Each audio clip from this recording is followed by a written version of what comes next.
محمد کی رفاقت کی پرواہ امت کو نہیں ہوگی، امت میں بھی ایسے لاپرواہ قسم کے لوگ پیدا ہو جائیں گے، امت کو اس کی پرواہ نہیں ہوگی۔ لیکن یہ ہے کہ درخت اور حجر اور شجر وہ اس بات کی تمنا کریں گے کہ ربا قیامت کے دن ہمیں محمد کے ساتھ اٹھا دیں۔ لوگوں کی اس کی پرواہ نہیں ہوگی۔ وہ کہتے ہیں کہ زمین جنبت جنبت نہ جنبت گلبت خان، پوری دنیا ہل گئی، حرکت میں آ گئی، لیکن گلو کو گلبت خان پہ کوئی حرکت نہیں آ گئی۔ ہوگا اس طریقہ پر، ہوگا اس طریقہ پر۔ یہ ہے بخاری شریف کے اندر روایت ہے، ترمذی میں بھی موجود ہے روایت۔ آپ نے سنا ہوگا علماء کرام سے، رسول پاک صلی اللہ علیہ وسلم پہلے کھجور کا ایک تنا تھا، کھجور کا تنا تھا، کھجور کے تنے پر سہارا لگا کر کے آپ خطبہ جمعہ ارشاد فرماتے تھے، واعظ و نصیحت کرتے تھے اس پر۔ لیکن رسول پاک صلی اللہ علیہ وسلم کو ایک خاتون نے، جس کا نام عائشہ اور بعض نے نام مینا لکھا، اس کا غلام تھا میمون یا باقوم اس کا نام تھا، اس خاتون نے، انصاری خاتون تھی، اس نے پیغام بھیجا پیارے پیغمبر صلی اللہ علیہ وسلم کو، میرے پیارے کھجور کے تنے پر سہارا لگا کر کے آپ خطبہ دیتے ہیں، آپ اگر اجازت دے دیں کرسی نما، کرسی کی طرح آپ کے لیے ایک ممبر ہم تیار کروا لیتی ہوں، اور اس ممبر پر آپ یہ کہ سہارا لگا کر کے خطبہ دیا کریں۔ میرے نبی نے اس بات کو پسند کیا، تو جب یہ خطبہ، یہ ممبر جب تیار ہو گیا، ممبر تیار ہونے کے بعد حضرت سہل بن سعد الساعدی رضی اللہ تعالیٰ عنہ فرماتے ہیں، اللہ کی قسم وہ وقت بھی مجھے یاد ہے، وہ جگہ بھی مجھے یاد ہے، وہ کیفیت بھی مجھے یاد ہے، جب اس نئے ممبر کو نبی کے لیے لایا گیا، نئے ممبر کو جب نبی پاک صلی اللہ علیہ وسلم کے لیے لایا گیا، وہ ممبر پرانا، وہ کھجور کا تنا وہ اپنی جگہ پر ادھر، نئے ممبر کو ادھر رکھا گیا۔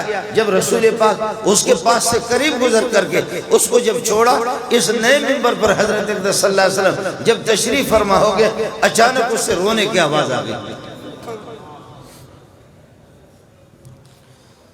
مجھے امید ہے کہ آپ غور کریں گے، مولانا رومی کی باتوں کو بھی آپ سنیں گے۔ امام بخاری رحمۃ اللہ علیہ فرماتے ہیں، اس نے رونا کیوں شروع کیا؟ بقت علی ما کان تسمع من ذکر اللہ، اس لیے اس پر سہارا رکھا کر کے محمد رسول قرآن کی تلاوت فرماتے، احادیث کی تلاوت آپ فرماتے، احادیث لوگوں کو سناتے، اور آپ صلی اللہ علیہ وسلم ذکر و اذکار کرتے۔ آج ہوا کہ وہ کھجور کا تنا وہ محروم ہو گیا اس ذکر سے، اس پیاری آواز سے، اور محمد رسول اللہ صلی اللہ علیہ وسلم کے سہارے سے آپ محروم ہو گئے۔ اب ہوا کیا؟ جیسے اس کھجور پہ آگئے، جیسے اس نئے ممبر پر آپ نے جیسے سہارا لگانا شروع کیا، اس کو چھوڑ دیا، تو مولانا رومی فرماتے استنے حنان وذ ہجر رسول، استنے حنان وذ ہجر رسول، نالو میں زادم جو ارباب عقول، نالو میں زادم جو ارباب عقول۔ کھجور کے تنے نے زار و زار رونا اور فریاد شروع کر دیا از ہجر رسول، نبی کی فراقت کی وجہ سے کہ نبی نے مجھے چھوڑ دیا۔ درمیان مجلس وادن چنان کذب آگا گشت اور پیر و جوان، جہاں بولو ابو بکر عمر عثمان علی صحابہ کی تعداد ایک بڑی تعداد جمع غفیر موجود ہو، ان کے درمیان میں وہ اس طریقے پر رونا شروع ہو گیا۔ حدیث کے اندر میرے نبی نے فرمایا، حدیث کے اندر الحدیث کے الفاظ یہ کہ جیسے کہ 10 ماہ کی گابن اونٹنی ہوتی ہے، اور اونٹنی کی جو آواز ہوتی ہے، آپ میں سے کس کو معلوم ہے اونٹنی کی آواز؟ کوئی بتائے زور سے۔ یہ سارے نسوار خور ہیں، ان کو کیا پتا؟ بتائے کہ اونٹنی جب گابن ہوتی ہے اس کی کیا آواز ہوتی ہے؟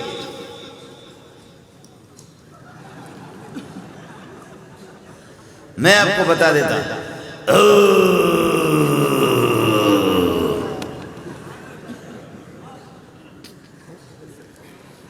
اب ظاہر ہے کہ جیسے زنجیر کو پتھر پر آپ کھینچتے، زنجیر میں کیا ہوتا ہے؟ زنجیر میں ہوتا ہے یہ لوہے کے ٹکڑے ٹکڑے ہوتے ہیں، تو یہ آواز جہاں ٹوٹ جاتی ہے، واہ نبی تیرے سمجھانے پہ قربان جاتا۔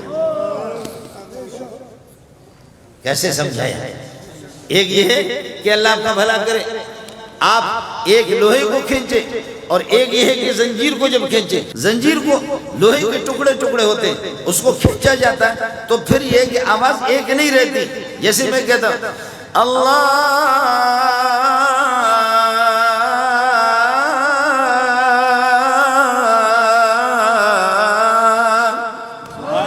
اب یہ ایک آواز ہے، یہ ایک آواز ہے، یہ اس طرح آپ دیکھیں کہ یہ ٹکڑا ٹکڑا نہیں ہے، لیکن سینہ جب ٹکڑا ٹکڑا ہو تو پھر 10 ماہ کی گاون اونٹنی کی طرح آواز آ گیا۔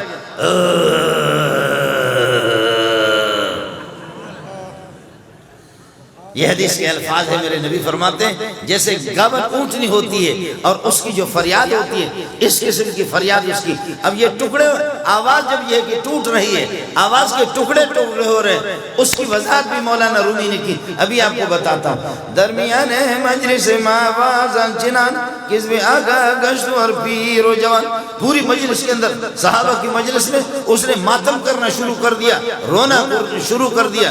گفت پیغمبر چخوائی ایسی دون گفت جانا الفراقات گشت خون، پیارے محمد صلی اللہ علیہ وسلم اپنے اس ممبر کو، نئے ممبر کو چھوڑ کر کے آ کر کے امام ترمذی کہتا ہے فالتزمہ فاعتنقہ فالتزمہ فاعتنقہ، میرا نبی آ گیا، اس کے ساتھ چمٹ گیا، اس کو سینے سے لگایا۔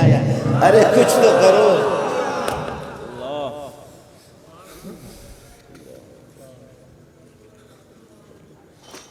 واہ بخاری واہ امام ترمذی رحمت اللہ علیہ وآلہ، چمٹ گئے میرے نبی اس کے ساتھ، اور اس کی فریاد کو دے کر فالتزمہ فاعتنقہ، آپ اس کے ساتھ چمٹ گئے اور آپ اس سے معانقہ کیا، آپ نے معانقہ کیا۔ اور عرب کا معانقہ ایسا نہیں ہوتا جو اسے مولی حسین احمد کا معانقہ، یہ کوئی معانقہ نہیں ہے، عرب کا معانقہ ہوتا ہے۔ آپ نے دیکھا ہوگا الف لام میم ذالک الکتاب لا ریب فیہ، اس کے اوپر لکھا ہے معانقہ۔ قرآن تم لوگوں نے دیکھا ہے کبھی؟ بڑی بات ہے کہ پٹھانوں نے قرآن میں دیکھا۔ بات ذرا سمجھ لینا، اب آ جاؤ ادھر،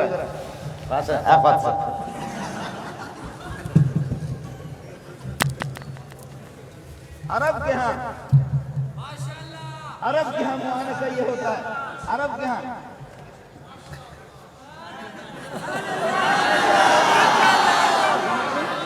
آپ سمجھ رہے ہیں، ادھر بھی آئے گا ادھر بھی آئے گا، اب سمجھو۔ علماء بیٹھے ہوئے ہیں، علماء بیٹھے ہوئے ہیں، جیسے مولوی منظور نے اپنے رخسار اس کے دائیں رخسار پہ بھی لگا دیا، اب میرا بائیں رخسار اس کے دائیں رخسار پر، پھر میرا اللہ کا بھلا کرے دائیں رخسار اس کے بائیں رخسار پر لگا۔ معانقہ قرآن کے اندر جہاں جہاں قرآن میں معانقہ آئے گا، اس کا مطلب یہ ادھر بھی لگے گا ادھر بھی لگے گا۔ یہ علماء سے عرض کراؤں، طلباء سے عرض کراؤں، جو اس کے اوپر لکھا ہوا ہوگا معانقہ لکھا ہو، تو معانقہ کے اندر میں نے عرض کیا میرا بائیں رخسار اس کے دائیں رخسار کے ساتھ لگا اور میرا دائیں رخسار اس کے بائیں رخسار کے ساتھ لگا۔ یہ رخسار اس طرف دائیں طرف بھی لگے، بائیں بھی طرف بھی لگے، اور قرآن کا کوئی لفظ ہوتا ہے جس پہ معانقہ لکھا ہوتا ہے، اس کا مطلب یہ ہوتا ہے ماقبل کے ساتھ، اس سے پہلے جو گزر چکا ہے اس کے ساتھ میں ملا کر کے آپ اس کو پڑھ سکتے ہیں، اور بعد والے کے ساتھ ملا کر کے پڑھ سکتے ہیں۔ لیکن فن کے ماہر کو معلوم ہوگا الف لام میم ذالک الکتاب لا ریب فیہ، فیہ کو لا ریب کے لا کے ساتھ لگا دیا، لا ریب فیہ، پھر دوسرا ہوگا اب فیہ لگا لا کے ساتھ لگا لا ریب فیہ، پھر آپ دوبارہ پڑھیں گے الف لام میم ذالک الکتاب لا ریب، لا ریب یہاں پر وقف کریں گے، پھر آئے گا فی ھدی للمتقین، اب فیہ مابعد کے ساتھ لگے گا۔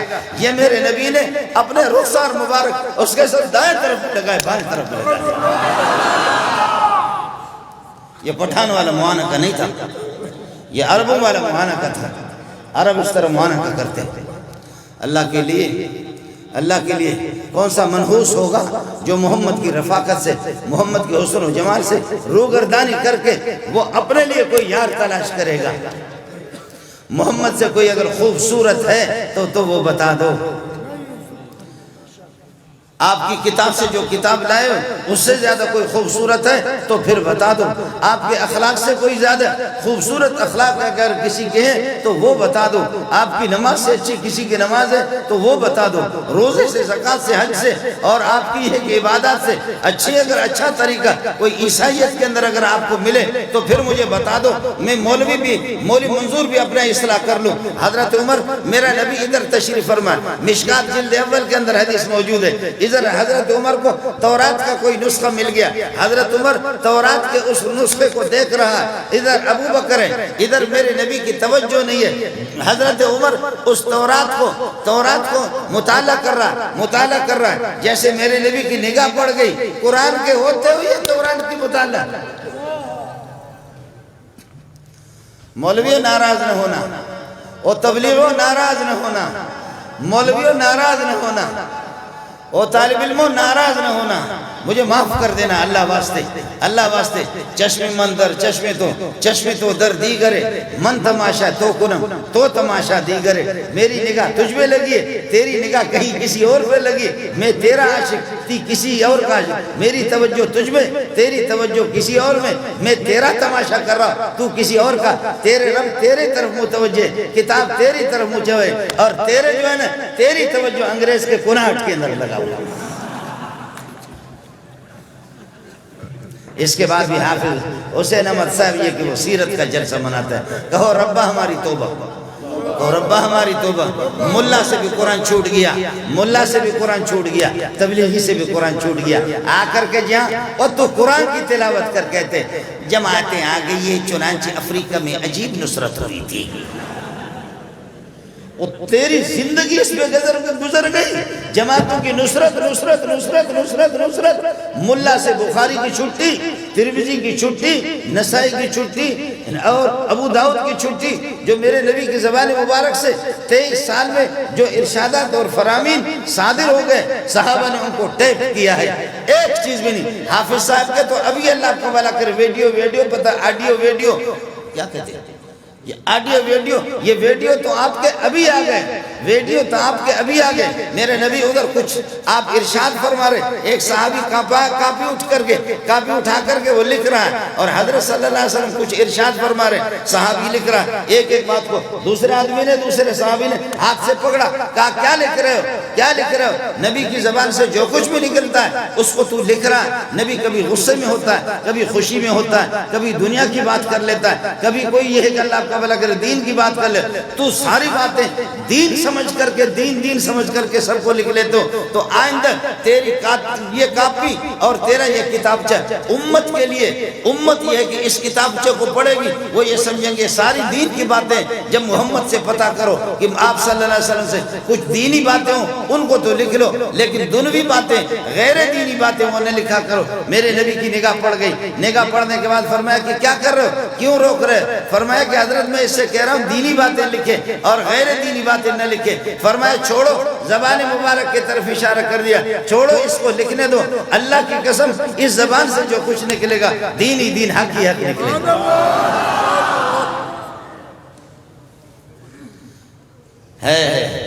عرض یہ کر رہا تھا، میرے نبی نے اپنے نئے منبر کو، ویسے ہمارے ہاں قانون تو یہی ہے، نئے جب یار ملتے ہیں پرانے بھول جاتے ہیں، یہ ایک الگ مسئلہ ہے، لیکن حضرت نے اپنے منبر کو چھوڑا، ابو بکر الگ رو رہا ہے، عمر عثمان علی صحابہ الگ رو رہے، در تہاوی اور ماندو اصحاب رسول کس جمع نالت ستون با عرض طول، صحابہ حیران ہو گئے کہ یہ ستون کس لیے اتنا رو رہا ہے، کھجور کے تنے کو کیا ہو گیا، ہم نے کبھی اس طریقہ پر دیکھا نہیں ہے۔ نبی نے آ کر کے سینے سے لگا دیا، اس کو دلاسا دیا، فرما گفتو پیغمبر چی خواہی اے ستون، گفتو جانم از فراقت گشت خون۔ میرے نبی نے فرمایا اے کھجور کا تنا مجھے بتا تو دو کہ کیا تیری درخواست ہے، کیا تیرا مطالبہ ہے، کیا تیری چاہت ہے، اور تو کیوں رو رہا ہے؟ تو بتا یہ رہا ہے اس لیے رو رہا ہوں، آپ نے مجھے جب چھوڑا ہے اللہ کی قسم میرے سینے کے ٹکڑے ہو گئے۔ یہ حدیث کے الفاظ آپ کو بتا رہا ہوں، یہ مولانا رومی بتا رہا ہوں، کھجور کا تنا وہ اندر سے چر جائے اور اندر سے اس کے ٹکڑے ہو جائے، لیکن تجھے اور مجھے کوئی ٹھس سے مس بھی نہ ہو جائے۔ امام بخاری کہتا ہے کھجور کا تنا وہ اس بات کو سمجھ گیا، وقت علی ما کان تسمع من ذکر اللہ کی ذکر اب پہلے میرے اوپر پیارے پیغمبر صلی اللہ علیہ وسلم سہارا لگا کر کے خطبہ دیا کرتے تھے، اب آپ نے مجھے چھوڑا تو میرا کیا ہوگا، کیا ہو گیا، میں اس سے محروم ہو گیا۔ اب اگلے والی بات کو سن لو، جب حضرت نے سینے سے لگایا تو وہ کچھ ٹھنڈا ہو، خدا کرے کہ آپ بھی راتوں کو اٹھ کر کے رویا کرے، خدا کرے کہ آپ راتوں کو اٹھ کر کے رویا کرے، میری مائیں اور میری بہنیں جب ہم روئیں گے قیامت کے دن محمد بھی ہمیں سینے سے لگائے گا۔ حضرت فرماتے ہیں کھجور کا وہ تنا نبی پاک صلی اللہ علیہ وسلم نے اس کو سینے سے لگایا. ترمذی کے الفاظ فَالْتَزَمُوا فَاتَنَقَهُ. پھر آہستہ آہستہ تھوڑی سی اس کی آواز دب گئی. دبنے کے بعد میرے نبی یہ بات میں بیان کرنے والا میرے نبی فرماتے ہیں کہ آپ کو کیا چاہیے, آپ کو کیا چاہیے. آپ دیکھیں کہ میرے نبی فرماتے ہیں کہ انسان کی مثال کھجور کی طرح ہے. حدیث میں بخاری میں بھی ہے, مسلم شریف کے اندر بھی موجود ہے, ترمذی میں. کھجور میں انسانوں میں نر و مادہ ہوتے ہیں, آپس میں پھر وہ جوڑ مل جاتے تو بچے پیدا ہو جاتے ہیں. کھجور میں جب تک یہ کہ مادہ کھجور کے خوشے نکلتے, جب تک نر کھجور کا خوشہ اس میں پیوند کاری نہیں کریں گے اس وقت تک کھجور صحیح نہیں ہوگی. ہے آپ کے پشاور میں تو ہوتے کھجور. ہاں یہ کھجور ہم لوگ تو بلوچ لوگ ہیں, ہم لوگ میں درخت کا پوچھ رہا ہوں وہ ظالم کھجور کا کوئی دانہ جیب میں لایا, اس کو اٹھا کر کے لایا بازار سے, کس سفانی سے اس نے لیا ہے, لا کر کے مجھے دکھا رہا ہے یہ کھجور. میں درخت کی بات کر رہا ہوں. کھجور کبھی بھی انگوروں میں نر و مادہ ہوتا ہے, انار کے اندر نر و مادہ ہوتا ہے, انجیر کے اندر نر و مادہ ہوتا ہے, لیکن خاص طور پر کھجور کے اندر میرے نبی جب مدینہ تشریف لائے فرمایا کہ داچش دے یہ کیا کر رہے ہو. انہوں نے کہا کہ حضرت اگر اس طرح پیوند کاری نہ کرے تو کھجور اچھی نہیں آتی. مکے کے اندر کھجور نہیں تھی. حضرت نے فرمایا کہ نہ کرو, انہوں نے نہیں کیا, لاکھوں کی فصل ان کی خراب ہو گئی. اس لیے میرے نبی نے وحی کے ذریعے سے بعد میں بتایا, فرمایا کھجور کی درخت انسان کی طرح. انسان کی طرح کس طرح؟ انسان میں نر و مادہ ہوتا ہے, کھجوروں میں بھی نر و مادہ.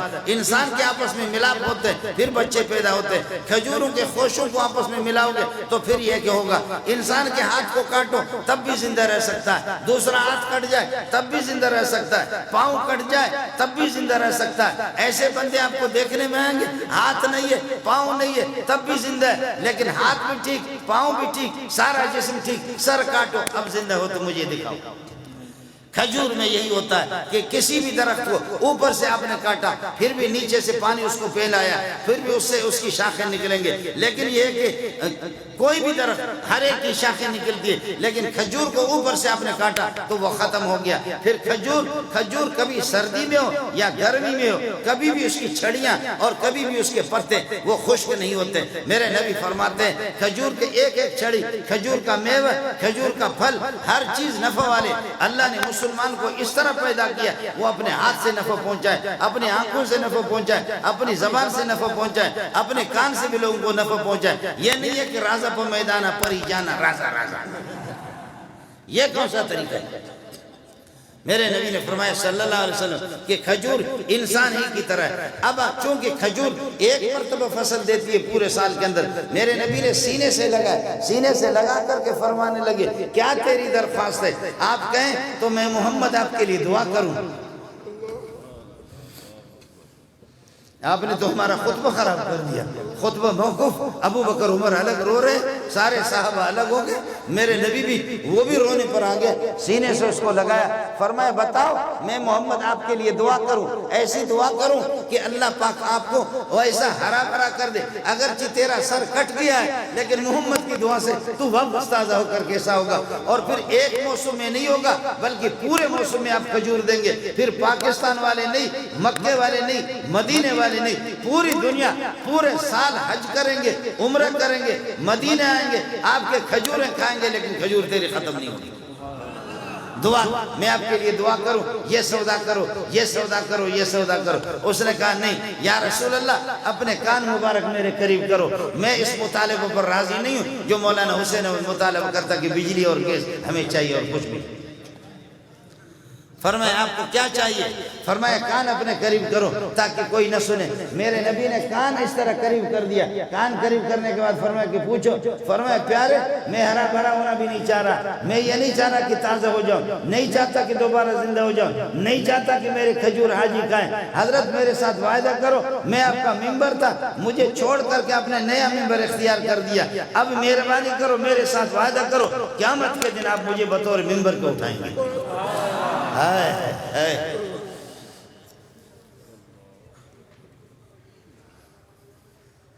فَأُولَٰئِکَ مَعَ الَّذِينَ أَنْعَمَ اللَّهُ عَلَیْہِم، جو قرآن پر عمل کریں گے، حدیث پر عمل کریں گے، نبی کے سینے کو، نبی کی آپ صلی اللہ علیہ وسلم کی سیرت کو اور آپ کی شریعت کو اور آپ کی ہے کہ طریقوں کو، آپ کی سنتوں کو سینے سے لگائیں گے۔ فَأُولَٰئِکَ مَعَ الَّذِينَ أَنْعَمَ اللَّهُ عَلَیْہِم مِنَ النَّبِیِّینَ، اللہ انبیاء کی رفاقت، انبیاء کی معیت، انبیاء کی مجلس، انبیاء کی رفاقت اللہ ان کو نصیب کر دیں گے۔ کھجور اس پر زور لگا رہا کہ مجھے قیامت کے دن محمد کی رفاقت مل جائے۔ میرے نبی نے فرمایا ہاں وعدہ ہے، میں آپ کو اٹھاؤں گا اپنے ممبر۔